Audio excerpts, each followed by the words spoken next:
Erev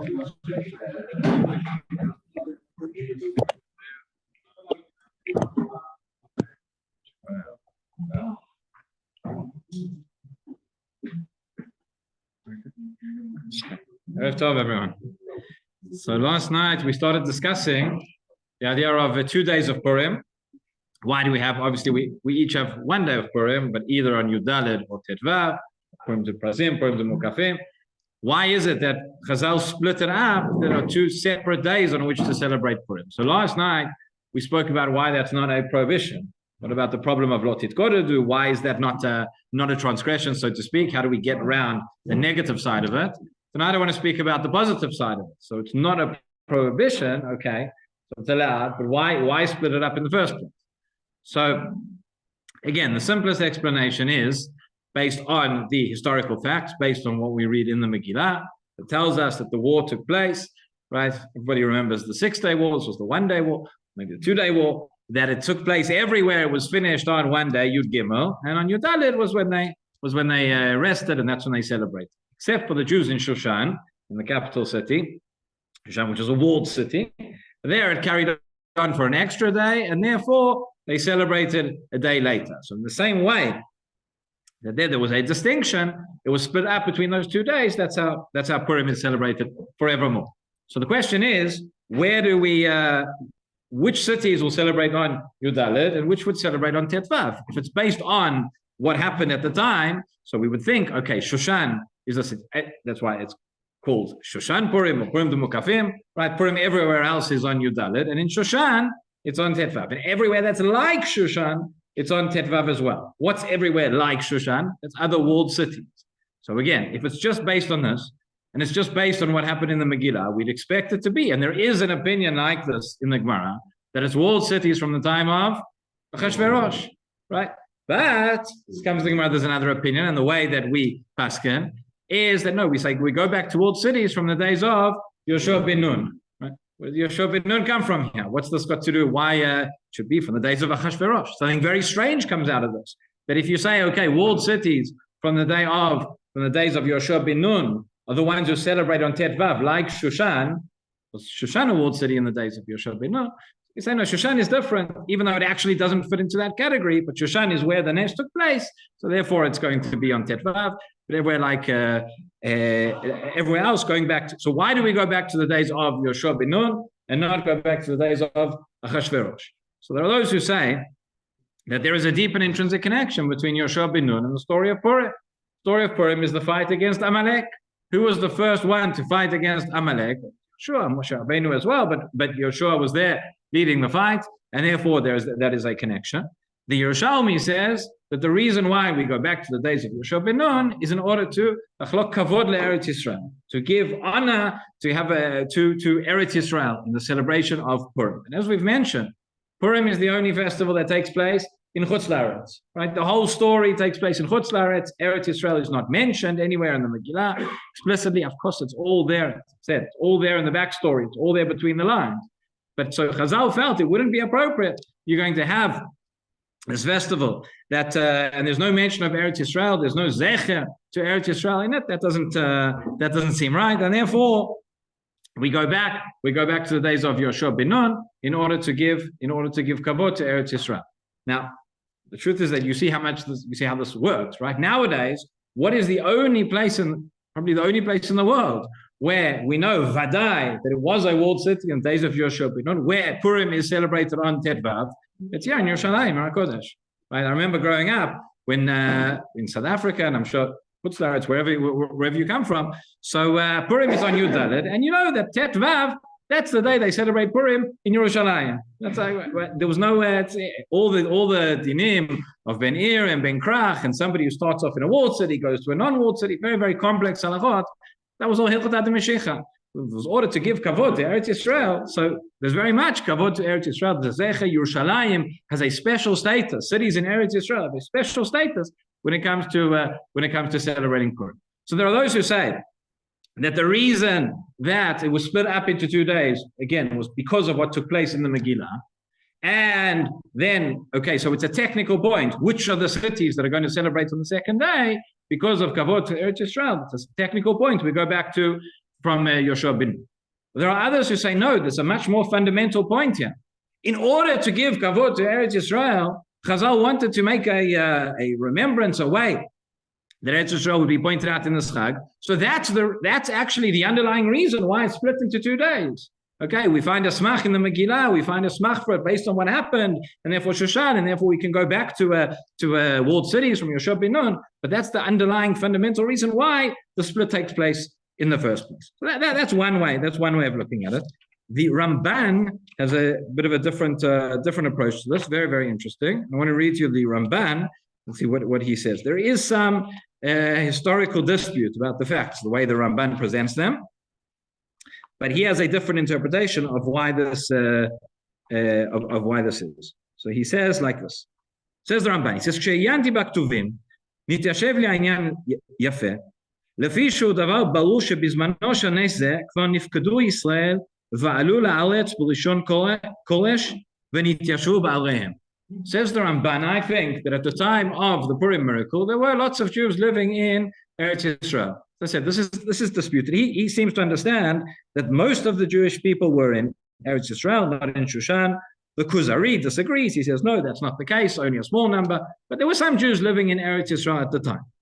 And he says Rambban, אף על פי שאמר המן, ישנו עם אחד מפוזר ומפורד בין העמים, mentioned on Shabbat, probably the most famous line in the Megillah. Haman says, right, this nation is scattered amongst the nations, meaning we're all over the world. מכל מקום, אנשי כנסת הגדולה, עם רוב ישראל בארץ היו, ושוב לא עלו אלא מהם, אלא מעטים מהם עזרא. Says the Ramban, he says, the אנשי כנסת הגדולה, many of the Jewish people were in Eretz Yisrael. It's a question what Mordechai was doing in Shushan, but that's for another time. וכשציווה אחשוורוש להשמיד, להרוג ולאבד, היו הפרזים והעיירות שאין להם חומה סביב בספק וסכנה גדולה שלא יעלו עליהם אויבים יותר מן המוקפים. He says, when the Gzeirah came out of להרוג, להשמיד, לאבד, to destroy the Jewish people, and everybody knew, all the Jews in all 127 provinces, and all the Jews in Shushan and Eretz Yisrael, everywhere, everybody was under threat. That on this day, when this day arrives, there's going to be a war, we're going to be attacked. So says the Ramban, logically, who feels more under threat? Those that are in a walled city, or those that are exposed, that have no defenses? So he says their prazim were in much more danger. Those who were in walled cities, okay, there's less danger, there's less to worry about. You've got your defense, you've got your fortifications when they're going to come and attack. And therefore he says, כשנעשה הנס, עשו כולם יום נוח ומשתה ושמחה, זה היה בשנת הנס בלבד. Says, after the miracle took place and everybody made a mishteh and simcha, and if you look in the psukim, if we have time, maybe we'll quote the psukim again from the Megillah, it's meduyak, that year when the miracle took place, everybody had a big party. ולאחר מכן, בשנים הבאות, עמדו פרזים ונהוג מעצמן לעשות יום 14 שמחה ומשתה ויום טוב. In subsequent years, immediately following the Purim miracle, what happened? For those who were in the Arei Prazim, those who were in the non-walled cities, they continued to celebrate spontaneously on their own. Before this became a takana, etc., because they had felt the danger and they had felt exposed, and they really were able to celebrate the miracle. But those who were in the walled cities, actually, they didn't celebrate. That year, right, it was fresh in everybody's mind. They all had to celebrate the miracle. But the next year, and maybe a few years after that, the walled cities had nothing to celebrate. They didn't feel that there was such a great miracle for them, and they didn't feel the danger to the same degree. And then he says, after the time, what happened? Okay, after a number of years, so however long it was, they found a smach min Torah. They found that they could establish this festival of Purim. Amad Mordechai ubeitino va'u divraim shel prazim shel ro'ei hanes hazeh la'asot lezecher ledorot. So Mordechai and his beitin went and they saw in the area Prazim, those cities that were exposed, unwalled, defenseless. They had a greater reason to celebrate. V'kavu atana kol Yisrael shekolan hiyu b'safek, and they said. At the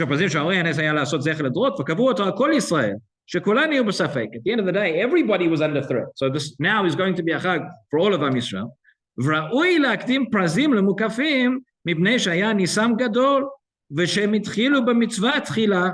So they therefore made it now. They still wanted to keep this distinction between the Arei Prazim that felt to a greater degree the miracle. So they come first. They celebrate on Yud Daled, and the Arim Mukafim, they still have to celebrate. But they didn't on their own decide to take on this spontaneous celebration. It was only once it was established in this way.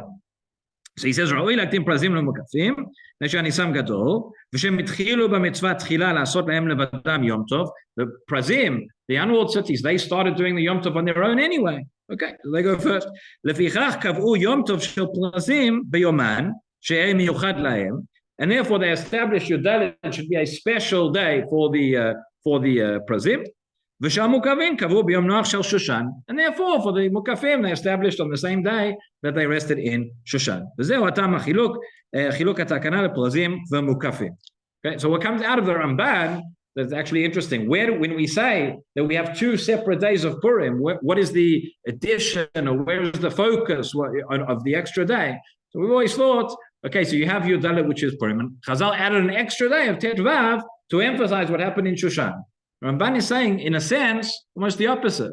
He's saying you have the day, but it's the fact that Yud Daled is a separate day to emphasize what happened in the Prazim, to emphasize the great miracle that took place there.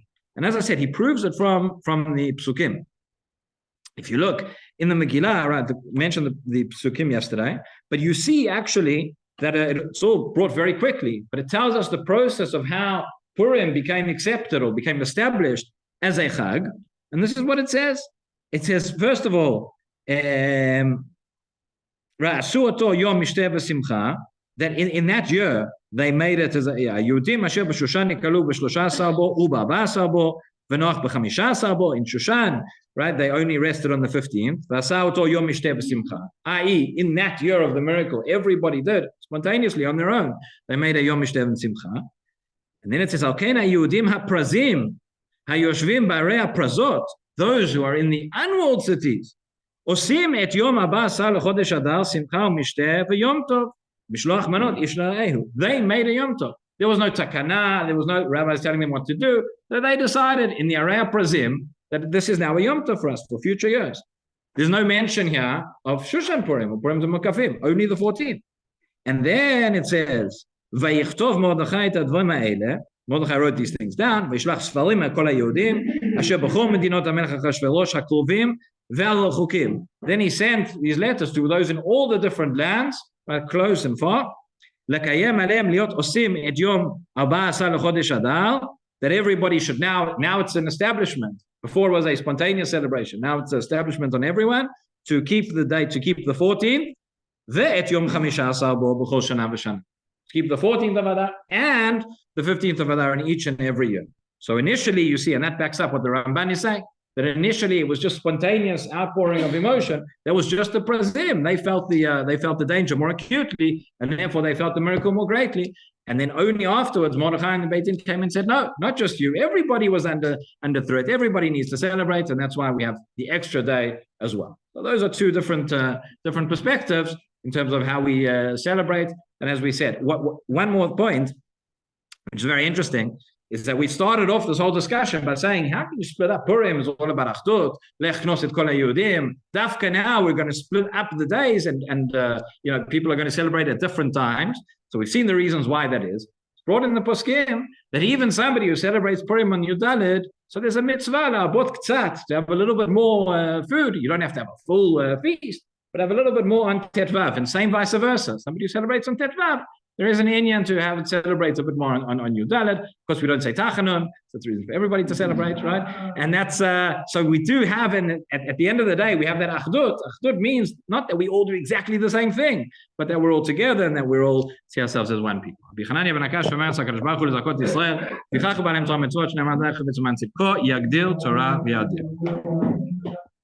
Amen.